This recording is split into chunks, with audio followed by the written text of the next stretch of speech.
Hi hello welcome to our channel Teju's పదాల పదనిసలు. ఈరోజు మనం చెప్పుకోబోయే కథ చెలి నీ వశమై పార్ట్ 66. ఇంకా లేట్ చేయకుండా స్టోరీలోకి వెళ్ళిపోదాం. అమ్మా, నువ్వెప్పుడు అడుగుతూ ఉంటావు కదా, ఎందుకు మీ డాడీతో మాట్లాడటం మానేశావని. కారణం తెలుసా అమ్మా? చందు, అసలు ఇదంతా ఏంటి? కళ్ళనీళ్ళతో అడిగింది శారద. నువ్వు బాధపడతావని ఇన్నాళ్ళు చెప్పలేదమ్మా, కానీ ఇప్పుడు నీకు కూడా అన్ని విషయాలు తెలియాలి. లేదంటే నీకు కూడా అన్యాయం జరిగే అవకాశం ఉంది. చంపేశారమ్మా, మనుషుల్ని చంపేశారు. ఇవాళ నా మీద అటాక్ జరిగింది, అది కూడా నా ఇంట్లో వాళ్ళు చేసింది.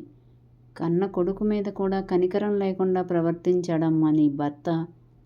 మనిషిని చంపి తిన్న పులి ఆ మాంసం రుచికి అలవాటు పడి మానిటర్గా మారినట్టు నీ భర్త కూడా అలాగే క్రూర మృగంలా మారిపోయాడు. చందు, నువ్వేం మాట్లాడుతున్నావో తెలుస్తుందా? రాజేశ్వరిదేవి కోపంగా అరిచింది. ఏం మీకు తెలియదా మీ కొడుకు ఏం చేశాడో? పరువు పోతుందని కప్పిపుచ్చాలని చూశారు కదా. లోకానికి వాళ్ళు చేసిన తప్పు గురించి తెలియకపోవచ్చు, కానీ నాకు తెలుసు. నీ కొడుకు కూతురు మాట్లాడుకుంటుంటే స్వయంగా నేను విన్నాను నా చెవులతో. ఆ రోజు వాళ్ళు చంపింది మన వ్యాపారానికి అడ్డం వస్తున్న వాళ్ళనో లేకపోతే శత్రువులనో అనుకున్నా. కాదు, నా అంచనా తప్పయింది. అయినా ఆ రోజు నుంచి నా తండ్రి మీద కోపంతో, అతని మీద అసహ్యంతో మాట్లాడడం మానేశాను. ఆ రోజే కనుక నిజం తెలిసి ఉన్నట్లయితే నా చేతులతో నేనే స్వయంగా ఉరికంబానికి ఎక్కించేవాడిని, ఆవేశంగా అరిచాడు అర్హన్. అర్హన్, ఇప్పటికే చాలా ఎక్కువ మాట్లాడేశావు. నువ్వు మాట్లాడేది నీ తండ్రి గురించి అని గుర్తుపెట్టుకో. ఈ ఇంటి పరువు మర్యాదల గురించి ఆలోచించు, రాజేశ్వరిదేవి ఆవేశంగా అరిచింది. పరువా? ఇంటికి పరువు మర్యాద గౌరవం అనేవి ఉన్నాయా? నీకు పుట్టకపోయినా తాతయ్య రక్తమే కదా చిన్ననానమ్మ కూతురిది కూడా. మీరు ఒప్పుకోకపోయినా తను కూడా ఈ ఇంటి ఆడపడుచునే కదా. ఆడబిడ్డ ఉసురు ఏనాటికైనా మనకు శాపమే అని నీకు తెలియదా? అవునులే, ఇలాంటివన్నీ తెలిస్తే నువ్వు ఆడదానివి అవుతావు, కానీ రాజేశ్వరీదేవి ఎందుకు అవుతావు? పాపం అనిపించలేదా ఒక్కసారి కూడా? ఈ ఇంటి ఆడబిడ్డని చంపామే అన్న బాధ ఒక్కరోజు కూడా నీకు కలగలేదా? ఒక పక్క తన కుటుంబం వల్ల లోచనాకి అన్యాయం జరిగిందన్న కోపం, మరో పక్క తన వాళ్ళు ఇంత క్రూరంగా ఆలోచించగలరా, దేనికోసం ఇదంతా చేయడం అన్న బాధ కలుగుతుంటే ఆవేశంగా అడిగాడు అర్హంత్. చందు, అసలు ఇదంతా ఏంటి? నువ్వేం మాట్లాడుతున్నావు? కొడుకు మాటలు వింటుంటే కలుగుతున్న భయానికి గుండెల మీద చెయ్యి వేసుకుని అడిగింది శారద. మన ఇంటి వైభవం గురించి మాట్లాడుతున్నానమ్మా. పరువు మర్యాద అని మీ అత్తగారు ఎప్పుడు చెప్తూ ఉంటారు కదా, వాటి గురించి మాట్లాడుతున్నా అమ్మా. తోడబుట్టకపోయినా ఒకే రక్తం పంచుకొని పుట్టిన సొంత చెల్లెల్ని చంపిన దుర్మార్గమైన చరిత్ర మన వంశానిది. ఇంటి పరువు పోకూడదని కన్న కొడుకు చేసిన తప్పుని వెనకేసుకొచ్చి గొప్ప పేరు ప్రతిష్టలు గణించిందమ్మా మీ అత్తగారు, హేళనగా అన్నాడు అర్హన్. అర్హన్, ఇప్పటికే చాలా ఎక్కువ మాట్లాడేశావు. నిజానిజాలు తెలుసుకోకుండా ఇలా మాట్లాడడం కరెక్ట్ కాదు. నిజానిజాలు తెలుసుకోకుండా మాట్లాడుతున్నానా అని గట్టిగా నవ్వుతూ, నేను విన్నాను. నీ కూతురు కొడుకు ఇద్దరూ కలిసి మాట్లాడుకోవడం. మనుషుల్ని చంపేంత మూర్ఖులా నా వాళ్ళు అని చెప్పి ఆ రోజు నుంచే వాళ్ళతో మాట్లాడడం మానేశాను.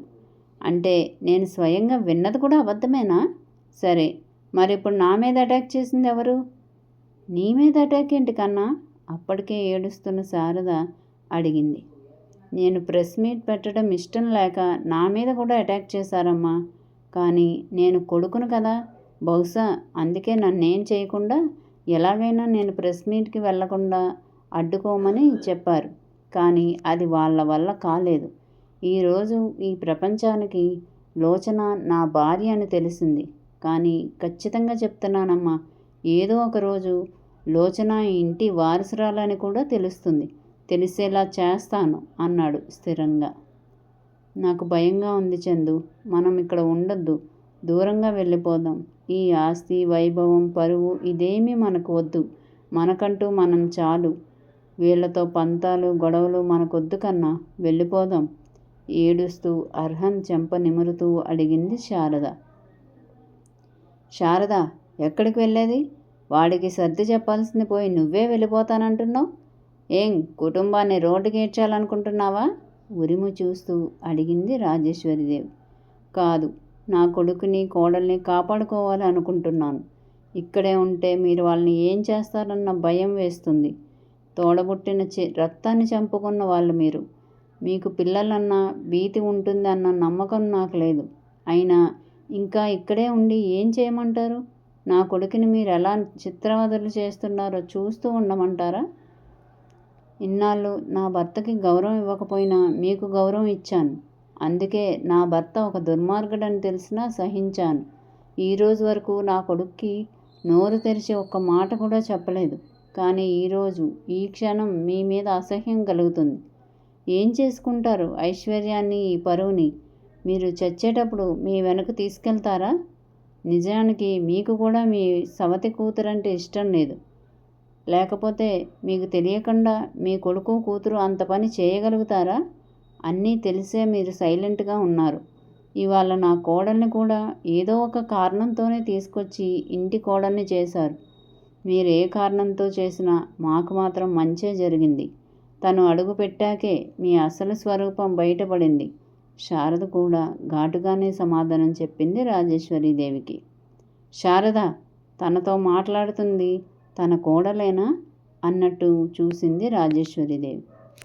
నేనేంటి ఇలా మాట్లాడుతున్నాను అని ఆశ్చర్యపోతున్నారా? నాకు పరువు మర్యాదల కన్నా నా కొడుకు సంతోషమే ముఖ్యం. ఇన్నాళ్ళు ఏం జరిగినా నేను మాట్లాడలేదు. అది మీ మీద గౌరవం. కానీ ఇవాళ ఆ గౌరవాన్ని నా కొడుకు మీద ఉన్న ప్రేమ డామినేట్ చేసింది. ఇప్పుడు కూడా చెప్తున్నా, నా కొడుకు సంతోషం కన్నా నాకేది ముఖ్యం కాదు. వాడికి ఏ హాని చేయాలని చూస్తుంటే ఇంకా ఇక్కడ నేను ఉండి ప్రయోజనం ఏముంది?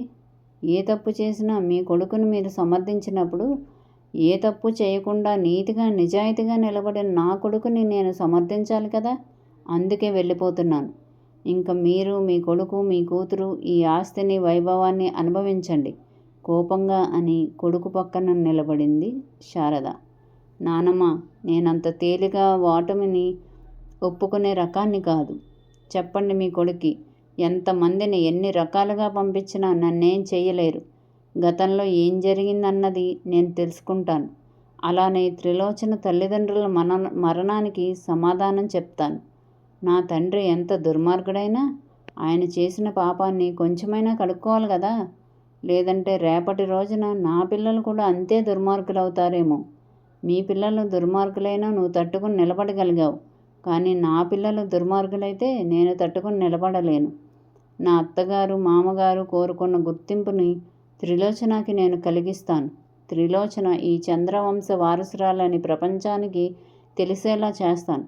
సవాలు విసిరినట్టు చెప్పి తల్లిని తీసుకుని అక్కడి నుంచి వెళ్ళిపోయాడు అర్హన్. మా వీడియో కనుక మీకు నచ్చినట్టయితే లైక్ చేయండి, కామెంట్ చేయండి, సబ్స్క్రైబ్ చేయండి, బెల్ కొట్టండి.